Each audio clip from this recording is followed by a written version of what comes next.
मारिया शकील जी, पूछिए सवाल। थोड़ा सा रुकेंगे ताकि कैमरे का फ्रेम आप पर आ जाए, आपकी तो प्रैक्टिस है टीवी की। जी नदवी साहब, मैं खुदा को मानती हूँ, पहले मैं इसी प्रमाइस से शुरू कर रही हूँ और ये बता रही हूँ आपको, मैं मानती हूँ, लेकिन कुछ सवाल हैं जो जावेद साहब ने उठाया, उसका जवाब आपको देना चाहिए। पहला सवाल ये कि गज़ा में सालों से छोटे बच्चे मर रहे हैं, वो उनको, अगर खुदा मर्सीफुल है, हम मानते हैं कि अल्लाह ताला में बहुत ताकत है, तो वो बच्चे क्यों मर रहे हैं?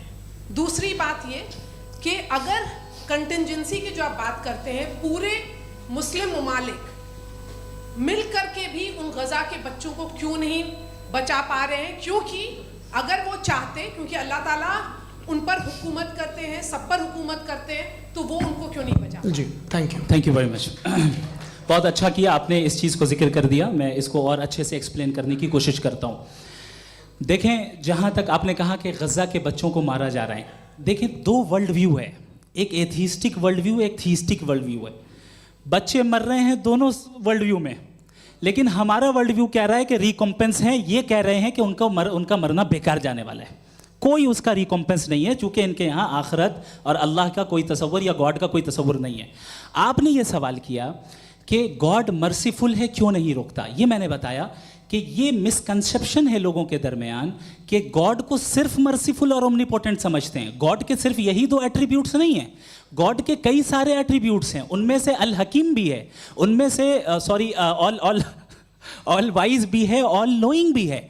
लिहाजा अगर इस दुनिया में किसी को तकलीफ आ रही है और गॉड उसको नहीं रोक रहा है, वो इसलिए नहीं रोक रहा है चूंकि इंसानों को फ्री विल दिया गया है। ठीक इसी तरीके से अगर एक डॉक्टर किसी छोटे बच्चे को इंजेक्शन लगा रहा है, उसे तकलीफ पहुंच रही है, उसके लिमिटेड पर्सपेक्टिव के एतबार से ये गलत हो रहा है और डॉक्टर बुरा है, लेकिन जब आप ब्रॉडर पिक्चर को देखेंगी, आपके और हमारे पास सिर्फ एक पिक्सल है, हमें इतना नजर आ रहा है कि गज़ा में कत्ल हो रहा है, लेकिन इसके पीछे कितना रिकॉम्पेंस उनको मिलने वाला है, पूरा पिक्चर गॉड के पास है।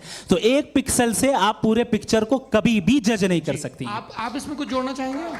आपको कुछ बोलना है इसमें? भैया आपने बहुत अच्छा जस्टिफिकेशन दिया, या आप वो जो वहाँ के प्राइम मिनिस्टर इजराइल के उन्हें भेजिए, वो बहुत खुश होंगे। आप जस्टिफिकेशन दे देना कि अगर गॉड नहीं है तो बच्चे क्यों मर रहे हैं, आप बताएं। वो ये सवाल पूछ रहे हैं कि अगर आप ईश्वर का अस्तित्व नहीं मानते हैं तो उन बच्चों की मौत को आप कैसे इंटरप्रेट करते हैं? भाई ये दुनिया जो है, जो ताकतवर लोग होते हैं वो एक नाइंसाफ़ी करते हैं। तो ये अच्छा काम है, आपके नज़दीक तो नेचर नाइंसाफ़ी पे मबनी है। अरे मेरे भाई, आप नेचर की कहाँ बात कर रहे हैं, तो इंसान की बात। तो फिर जब मैं इंसान की बात कर रहा था, आप नेचर की बात करने लग गए। क्रॉस एग्जामिनेशन नहीं, हाँ अब आप मुझे बोलने नहीं देंगे तो अलग बात है, आप बोलिए, मुझे कोई चीज़ नहीं। जी नहीं, ये क्रॉस एग्जामिनेशन, मुझे बोल तो लेने दीजिए। जी बोलिए। क्या बात ये है कि ह्यूमन सोसाइटी तभी साथ में रह सकती है जब वो मोहब्बत से, एकता से, एक दूसरे के एहतराम करके रहे। इसके अलावा पॉसिबल नहीं है, अकेले तो इंसान रह ही नहीं सकता। वहाँ पर कुछ लोग हैं जो फाउल करते हैं, वो फाउल हमेशा से तारीख में होता आया है। आज ये हो रहा है, जो हो रहा है बहुत बुरा हो रहा है, बहुत जालिमाना है, बहुत जाबराना है। उसको आप कहें कि ये बच्चों को कॉम्पनसेशन मिल जाएगा या इसकी इंजेक्शन है, इंजेक्शन तो हेल्थ के लिए दिया जाता है। आप ये कह रहे हैं कि ये बच्चों की जो धज्जियां उड़ रही हैं ये इंजेक्शन है, ये टेस्ट है और उस टेस्ट में उनको ऐसा रिकॉम्पेंस मिलेगा जो आपके तसव्वुर के बाहर है। ये आप 3 बरस के बच्चे को बारूद से उड़ा के टेस्ट ले रहे हैं? वाह, वो नहीं ले रहा है, खुदा नहीं उड़ा रहा है, इजराइल उड़ा रहा है। तो उसको कंडेम करें। अगला सवाल लेते हैं प्रोफेसर पुरुषोत्तम अग्रवाल। मुफ्ती साहब, एक निवेदन आपसे है कि कम से कम थोड़ा सा माइक क्लोज एक रिलीजियस और फिलॉसफिकल कर मैम प्लीज। एक रिलीजियस और फिलॉसफिकल ट्रेडिशन है जो ब्रह्मांड को यानी यूनिवर्स को ही अंतिम मानती है। सर्वम खलु इदम ब्रह्मम, this is Chandogya Upanishad, and it completely rules out the existence और नेसेसिटी, आपके शब्दों में necessity of a creator. The creation itself is the creator. तो एक मिनट प्लीज। दूसरा जो सवाल आपने अभी, जो आप बार बार कह रहे हैं कि भगवान विद्वान भी है, वाइज, सब जानने वाला, तो अगर विजडम में दुनिया भर के पापों और अत्याचारों को बर्दाश्त करना शामिल है तो फिर इसका मतलब ये हुआ कि अगर मैं फ्री विल से उसको अपोज करता हूँ तो ईश्वर की विजडम और मेरी फ्री विल में कॉन्ट्राडिक्शन है। Because when I am opposing whatever है happening in Gaza, then I am opposing the God's will और गॉड्स विजडम। जवाब लेते हैं क्योंकि तो गॉड की विजडम में, एक मिनट सर प्लीज सर, ये एक जुमला, गॉड की विजडम है कि गाजा में जो कुछ हो रहा है वो हो रहा है, मैं उसका अपोज कर रहा हूं तो मैं गॉड की विजडम के खिलाफ जा रहा हूं। एक सवाल। दूसरा ये नहीं आपने दो ऑलरेडी।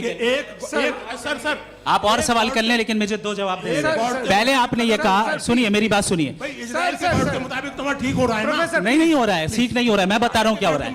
आप तशरीफ रखें, मैं बता रहा हूँ क्या हो रहा है। Let me complete please. एक सेकंड गाइस, एक सेकंड। ये देखिए, ऐसा है कि ये सब बड़ा आपस में विचार विमर्श के बाद ये तय हुआ था कि कुछ नियम बना लिए जाएं ताकि एक टाइम बाउंड बातचीत चले। और भाई साहब, आप बड़ा ज़रूरी काम कर रहे हैं लेकिन कैमरे के फ्रेम में आके उस काम को गड़बड़ कर दे रहे हैं। ठीक है गुरु, अब मेरे को कहीं का गुस्सा कहीं निकालना था, सॉरी। नहीं, कोई गुस्सा नहीं है जी। तो प्रोफेसर ने सवाल पूछे, आप उनके जवाब दें। और थोड़ा ये सब लोग थोड़ा ख्याल रखें भाई, सवाल संक्षिप्त रखें जी। आपने दो सवाल किए। सबसे पहला ये कहा कि हमारे पास ये कॉन्सेप्ट है कि ये यूनिवर्स खुद नेसेसरी बीइंग है, creation itself is the creator. How irrational is this कि मैं एग्जिस्ट करूंगा बाद में लेकिन अभी एग्जिस्ट कर भी रहा हूं, यानी एक ही टाइम में एग्जिस्ट भी कर रहे हैं, नहीं भी कर रहे हैं। This is not true. दूसरी चीज आपने कहा कि अगर इजराइल में, सॉरी माफ कीजिएगा, Israel doesn't exist, occupied Palestine में अगर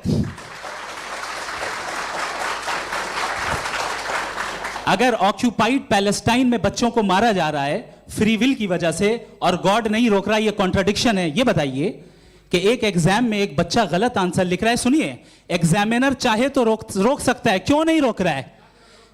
ये कॉन्ट्रडिक्शन है, ये कॉन्ट्रडिक्शन नहीं है।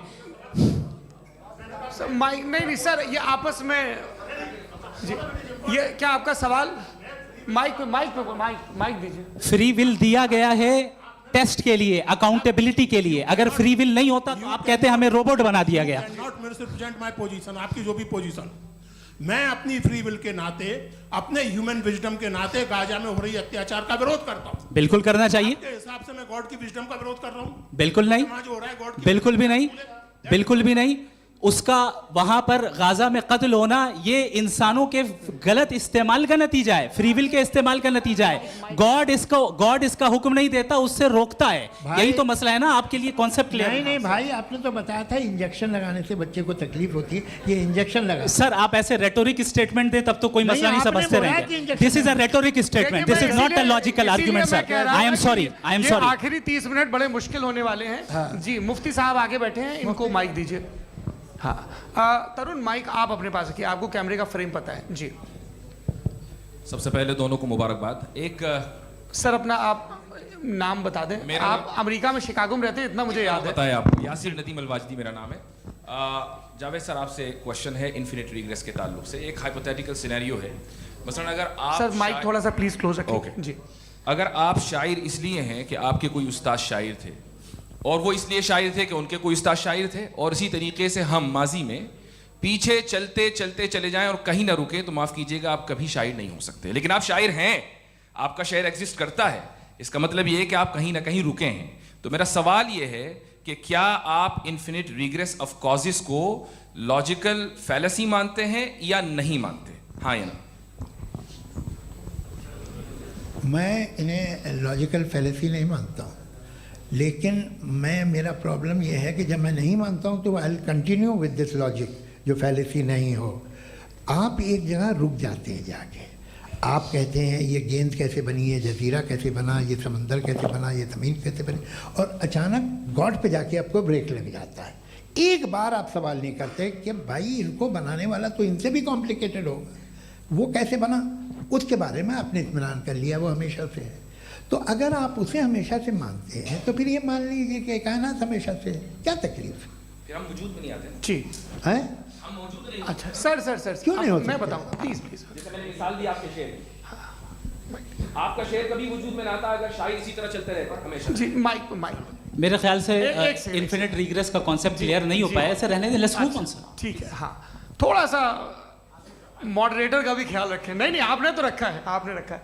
यहाँ पे गौहर रजा साहब हैं, वो भी एक सवाल पूछना चाहते हैं। माइक यार नीचे से ऑन कर दिए नीचे। पहले तो ये कह दूं कि मैं उन बच्चों से शर्मिंदा हूं जिनको गज़ा में कत्ल किया गया, क्योंकि हमारे होते हुए कत्ल किया गया। लेकिन उससे ज़्यादा शर्मिंदगी इस बात से हुई कि मुझे लगा कि मुफ्ती साहब उसको जस्टिफाई कर रहे हैं। बिल्कुल भी नहीं। आप